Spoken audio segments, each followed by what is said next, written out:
ادارہ اقصی آواز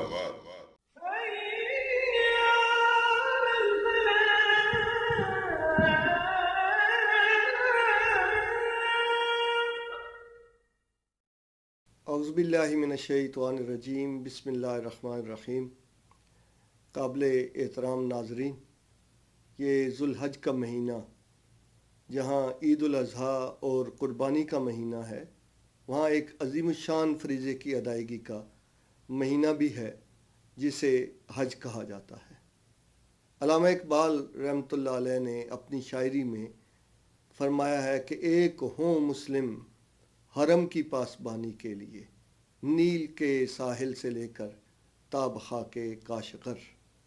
اس شعر کے مفہوم پر اگر غور کریں تو اس کی تصویر عملاً اس وقت اگر نظر آتی ہے تو وہ حج کی صورت میں ہوتی ہے کہ اس زمین پر مسلمان اور کلمہ گو جہاں کہیں بھی بستے ہیں، وہ بغیر کسی ریاستی ترغیب اور آرڈیننس کے اپنے شوق سے یہاں جمع ہوتے ہیں اور کونے کونے سے یہاں آتے ہیں۔ سوال یہ پیدا ہوتا ہے کہ نماز کی ترغیب دینے والے، روزے کی ترغیب دینے والے افراد اور جماعتیں موجود ہیں، تقاریر ہوتی ہیں، بالعموم مسلمان معاشروں میں حج کی اتنی ترغیب نہیں دی جاتی۔ پھر جو حج پہ آتے ہیں انہیں خود خرچ کرنا ہوتا ہے۔ پھر اسی طرح سے ہر سال ریاستیں جہاں سے لوگ آتے ہیں اور یہاں کی میزبان ریاست وہ اپنے قواعد و ضوابط میں اور خرچ میں کمی بیشی کرتی ہے، بالعموم ایئر لائنز کے ٹکٹس میں بھی اضافہ ہو جاتا ہے۔ پھر جو زائرین آتے ہیں ان کو گھر جیسا آرام ملنے کا کوئی امکان ہی نہیں ہوتا، نہ گھر جیسا کھانا، نہ گھر جیسی سہولتیں۔ لیکن کوئی تو ہے جو نظام ہستی چلا رہا ہے کہ بغیر کسی ترغیب کے، بغیر کسی آرڈیننس کے اپنے شوق سے کلمہ گو حج کے لیے جمع ہوتے ہیں، تو یہ اسلامی تہذیب کا ایک بہت ہی درخشندہ پہلو ہے۔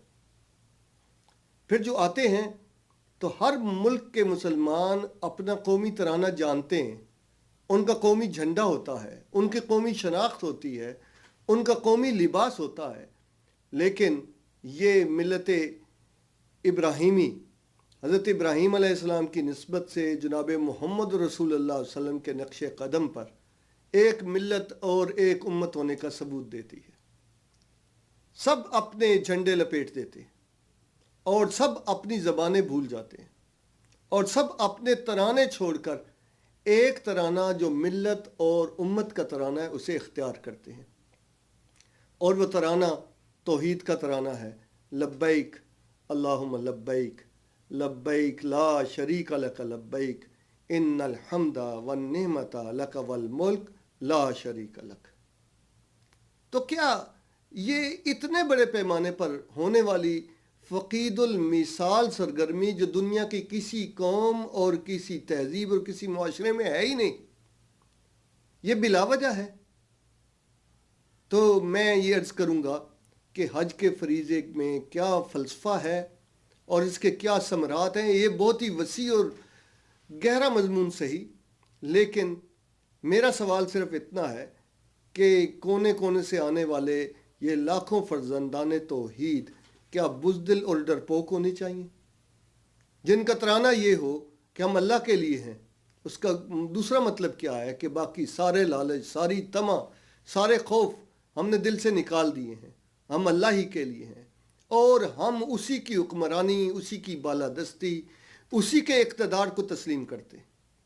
اور پھر ساتھ انہوں نے وہ ساری شناختیں جو انسانوں کو گروہوں میں تقسیم کرتی ہیں ختم کر کے دو انسلی سفید چادروں کی شناخت اختیار کی جو کفن سے مشابہ ہے۔ اور انسلی کا مطلب کیا ہے کہ فقر کا رنگ غالب ہے، سب کچھ اللہ کے لیے خالص ہو گیا ہے۔ تو ناظرین کرام، سارے زائرین کے لیے ضروری ہے اور جو حج پہ نہیں جا رہے ان کے لیے بھی ضروری ہے کہ وہ سمجھ لیں کہ یہ حرم توحید کا گھر ہے، اور توحید کا پہلا تقاضا بے خوف ہو جانا ہے، غیر اللہ کے خوف سے، چاہے کسی ریاست کا خوف ہو، چاہے تنگ دستی کا خوف ہو، رزق کے نہ ملنے کا خوف ہو، چاہے آفت اور بیماری کا خوف ہو۔ اس کی 100 شکلیں ہیں، لیکن وہ ایک سجدہ جسے تو گراں سمجھتا ہے 1000 सजदों से देता है आदमी को निजात। ये हज मुसलमान उम्मत को बहादुरी का और जुर्रत का पैगाम देता है। इसका तराना मिली तराना है। तीसरी बात मैं ये कहना चाहूँगा कि हज के 5 दिनों में मुसलसल मेहनत और जानफिशानी क्या ज़ाहिर करती है कि मुसलमानों को सुस्त और काहल नहीं होना चाहिए, गैर फ़ाल नहीं होना चाहिए, पैसिव नहीं होना चाहिए। ये मोहलत अमल जो अल्लाह ताला ने दी है, जो हज में शामिल हों या हज के फ़लसफ़े को समझ पाएँ, उन्हें अपनी ज़िंदगी एक्टिव गुजारनी है, मेहनत करनी है। और कैसे मेहनत करनी है कि कम से कम पे गुजारा करना है, अपनी ज़िंदगी को पुरतायुश नहीं रखना, अपने आप को सहूलतों को इतना आदी नहीं बनाना कि अगर वो सहूलतें ना हों तो हम जिंदा ही ना रह सकें। ये जो मिना में इकट्ठे होना है और ये जो वकूफ़ अरफात है और ये जो मुज़दलिफ़ा की रात है, ये हमें क्या दस देते हैं। जो इकबाल ने कहा कि परिंदों की दुनिया का दरवेश हूँ मैं कि शाही बनाता नहीं आशियाना, किया मैंने उस खाकदां से किनारा जहाँ रिज़्क़ का नाम है आबुदाना, पलटना झपटना झपट कर पलटना, लहू गर्म रखने का है एक बहाना। ये हज और इसके 5 दिन अहले ईमान की निगाह को बुलंद करते हैं, उन्हें जुर्रत का, बेबाकी का, जानफिशानी का, मेहनत का, जिद्दोजहद का दर्स देते हैं और कम से कम में गुजारा करके अपने आप को ख्वाहिशात के ताबे लाने की बजाय ख्वाहिशात को कंट्रोल करने का दर्स देते हैं। और यही इस्लाम की रूह है। और आखिरी बात मैं इस ज़िमन में हज के हवाले से ये करना चाहता हूँ कि ये जो मैंने पहले भी मुज़फ़्फ़र वारसी साहब का मिसरा पढ़ा कि कोई तो है जो निज़ाम हस्ती चला रहा है, मुल्कों मुल्कों और बस्तियों में लौटने वाले ज़ायरीन जब वापस जाते हैं तो इनका इस्तकबाल होता है और घर का आराम ना मिलने पर, थकावट पर, नींद कम पूरी होती है, इस सारी सूरत हाल पर सबके चेहरे खुशी से दमक रहे होते हैं। इनका इस्तकबाल किया जाता है, इन्हें मुबारकबादें दी जाती हैं और 1.5 अरब से ज़ायद मौजूदा मुसलमान हों या सदियों पर फैली इस्लामी तारीख़, ऐसा कोई हाजी न सुना गया न नोटिस किया गया कि जिसने वापस जाते ही इस्तकबाल करने वालों से ये कहा हो और कानों को हाथ लगाए हों कि उधर का कोई रुख न करे। वहाँ तो बड़ी मुश्किल है, बड़ा हजूम है, बड़ी मुशक्क़त है, बड़ी बेरामी है।